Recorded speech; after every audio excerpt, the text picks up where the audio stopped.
আসসালামু আলাইকুম এভরিওয়ান, কেমন আছেন সবাই? তো আজকে আপনাদের সঙ্গে শেয়ার করতে চলে আসলাম একদমই অন্যরকম একটি ভিডিও। আজকে আমার মডেল হচ্ছে আমার সোনালি। আজকে ওকে আমি একদম একটা মেকআপ লুক দেব, সেটা হচ্ছে নতুন বউদের মতো।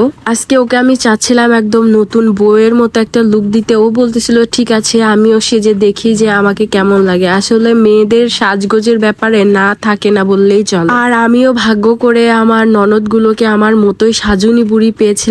আমি যেমন সাজগোজ পছন্দ করি, ওরাও অনেক বেশি পছন্দ করে। সেম মেন্টালিটির মানুষ পাওয়া আসলেই ভাগ্যের ব্যাপার। আমার যেগুলো ননদ, আমার চারটা ননদই একদম আমার মতো। আমি যেটা বলবো দেখি ওদের পছন্দেও ম্যাক্সিমামই সেম। রানীকে তো আমি নিজের কাছে রেখে পুতুলের মতো সাজিয়ে গুছিয়ে তারপরে ওকে বিয়ে দিয়েছি। সোনালীকেও এভাবেই সাজিয়ে গুছিয়ে আমি পুতুলের মতো করেই রাখি। ওকেও কোনো এক সময় বিয়ে দিতে হবে, কারণ মেয়ে হয়ে জন্ম নিলে অন্যের ঘরে তো যেতেই হবে। আমার দুইটা ননদের তো অনেক আগেই বিয়ে হয়ে গিয়েছে, আমার বিয়েরও আগে।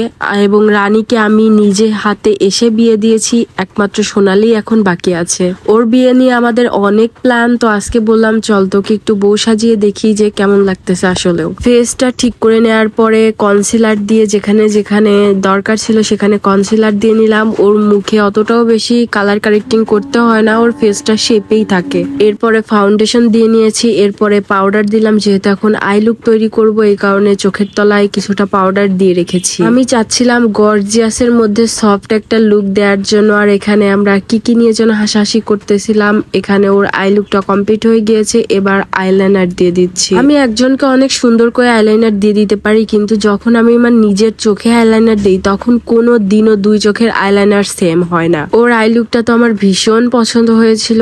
আর ওর চোখগুলো একটু ভরাট ভরাট, এখানে আই লুক করেও অনেক শান্তি পাওয়া যায়। একটু ব্লাশন দিয়ে দিচ্ছিলাম আর ওকে হাসতে বলতেছিলাম। এটা নিয়েও অনেক কাহিনী, হাসাহাসি অনেক কিছু হয়ে গিয়েছে। এরপরে ফেসটাতে একটু হাইলাইটিং করে দিলাম, হাইলাইটার দিয়ে দিলাম। ওর ফেসটা এমনিতেও গ্লো করে, তারপরে একটু মেকআপের পরে হাইলাইটার না দিলেই আর কি নয়। লিপস্টিকের শেড চুজ করতে করতে অনেকটা সময় চলে গিয়েছিল। আমি ভাবতেছিলাম যে কোন লিপস্টিকটা আমি ওকে এখানে পরাবো। তারপরে ভাবলাম যে আই লুকের সঙ্গে ম্যাচ করে রেড এবং একটা নিউড কালার দিয়ে সুন্দর একটা বানাই দেই। এখানে ওর মেকআপ লুকটা মোটামুটি কমপ্লিট হয়ে গিয়েছিল। আমি চোখের কর্নারে একটু হাইলাইটিং করে দিয়েছিলাম, এটাতে ওকে বেশ ভালোই মানায়। তো এরপরে আমি লিপস্টিক দিয়ে নিচ্ছিলাম। প্রথমে একটু লিপ লাইন করে নিলাম। আমার রিসেন্ট ফেভারিট একটা লিপস্টিক শেড আমি নিজে তৈরি করেছি, যে এটা আমি 2-3টা লিপস্টিক শেড একসঙ্গে করে তৈরি করি। এই যে এখানে আমি তৈরি করে দিয়েছি, এখানে 3টা লিপস্টিক একসঙ্গে করে দিয়েছি। আর খুব তাড়াতাড়ি, মনে হয় 1 মিনিটের মধ্যেই কলকাটুকু তৈরি করেছিলাম। দেখেন ওর ফাইনাল লুকটা। ওকে কিন্তু মাশাআল্লাহ আসলেও অনেক বেশি সুন্দর লাগতেছিল। ওকে সাজানোর পরে কেন জানি আমার মনের কাছে অনেক খারাপ লাগতেছিল যে ওকে এভাবে সাজিয়ে গুছিয়ে বিয়ে দিতে হবে। আমার সবাই চলে গিয়েছে, আমি ভাবতেছি ওকে বিয়ে দিয়ে কিভাবে